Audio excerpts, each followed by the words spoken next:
मिट्टी की खुशबू में एक कहानी है, हर तिरंगे में हिंदुस्तान की रवानी है।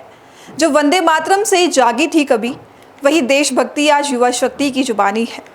नमस्कार, आप देख रहे हैं पल्स 24 न्यूज़। मैं आपके साथ दिव्या पैन्यूली और आज के इस खास कार्यक्रम में हम बात करेंगे आज़ादी की उस विरासत की जिसने देश के भीतर राष्ट्रभक्ति की भावना को मजबूत किया, और उस युवा शक्ति की जो 2047 के विकसित भारत की तस्वीर तय करेगी।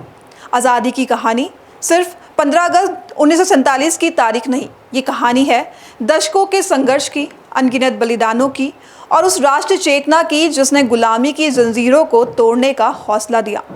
इसी चेतना की आवाज़ बना वंदे मातरम, जिसके 150 वर्ष पूरे होने के मौके पर इस बार स्वतंत्रता दिवस की ऐतिहासिक विरासत को याद किया जा रहा है। और इसी के साथ देश की नज़र है युवा शक्ति फॉर विकसित भारत 2047 पर, यानी आज की युवा शक्ति के जरिए 2047 के विकसित भारत का सपना। भारत की आज़ादी की लड़ाई सिर्फ मैदानों में नहीं लड़ी गई, बल्कि शब्दों, गीतों और नारों ने भी लोगों के भीतर आज़ादी की लौ जगाई। इन्हीं में से एक था वंदे मातरम। बंकिम चंद्र चट्टोपाध्याय द्वारा रचित यह गीत बाद में उनके उपन्यास आनंद मठ का हिस्सा बना और स्वतंत्रता आंदोलन के दौरान राष्ट्रीय चेतना का एक प्रभावशाली स्वर बन गया। अंग्रेजी हुकूमत के खिलाफ संघर्ष कर रहे लोगों के लिए वंदे मातरम सिर्फ दो शब्द नहीं थे, ये मातृभूमि के प्रति सम्मान, एकता और स्वतंत्रता के संकल्प की आवाज़ बन चुके थे। आज 150 साल बाद भी वंदे मातरम भारत की ऐतिहासिक और सांस्कृतिक चेतना में अपनी खास जगह बनाए हुए हैं। एक तरफ वो आवाज़ है जिसने गुलामी के दौर में देशवासियों को एकजुट किया, तो दूसरी तरफ आज का भारत है जो दुनिया में अपनी नई पहचान बना रहा है। आज़ादी की विरासत से विकसित भारत के संकल्प तक इस पूरी यात्रा के केंद्र में अब देश की युवा शक्ति है। 2047 यानी वो साल जब भारत अपनी आज़ादी के 100 वर्ष पूरे करेगा।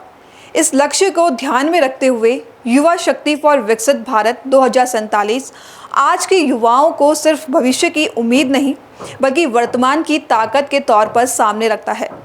शिक्षा से कौशल तक, स्टार्टअप से उद्यमिता तक, आर्टिफिशियल इंटेलिजेंस से स्पेस टेक्नोलॉजी तक, खेल से लेकर डिजिटल इनोवेशन तक, हर क्षेत्र में युवा भारत की तस्वीर बदलने की क्षमता रखते हैं।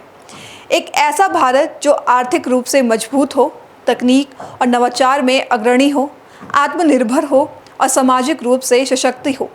यानी 1947 में मिली आज़ादी को 2047 तक विकास और सामर्थ्य की नई ऊंचाई तक पहुंचाने की जिम्मेदारी अब नई पीढ़ी के कंधों पर है। वो दौर था जब वंदे मातरम ने आज़ादी का जज्बा जगाया, और ये दौर है जब युवा शक्ति भारत का भविष्य बनाएगी। आज का स्वतंत्रता दिवस हमें दो अहम संदेश देता है: अतीत से मिली विरासत को याद रखना और भविष्य के भारत की जिम्मेदारी उठाना। वंदे मातरम से लेकर विकसित भारत 2047 तक ये सिर्फ भारत की यात्रा नहीं, बल्कि एक पीढ़ी से दूसरी पीढ़ी तक संकल्प और सपनों के हस्तांतरण की कहानी है। आइए आज़ादी के इस 80वें स्वतंत्रता दिवस पर संकल्प लें, देश की विरासत को सम्मान देंगे और युवा शक्ति के साथ विकसित भारत के निर्माण में अपना योगदान देंगे। आज़ादी हमें विरासत में मिली है, लेकिन विकसित भारत हमें मिलकर बनाना है। इसी संदेश के साथ इस खास कार्यक्रम से लेते हैं आपसे विदा। फिर मिलेंगे एक और खास कार्यक्रम में, एक नई कहानी और एक नए विषय के साथ। तब तक ले नमस्कार, जय हिंद, वंदे मातरम।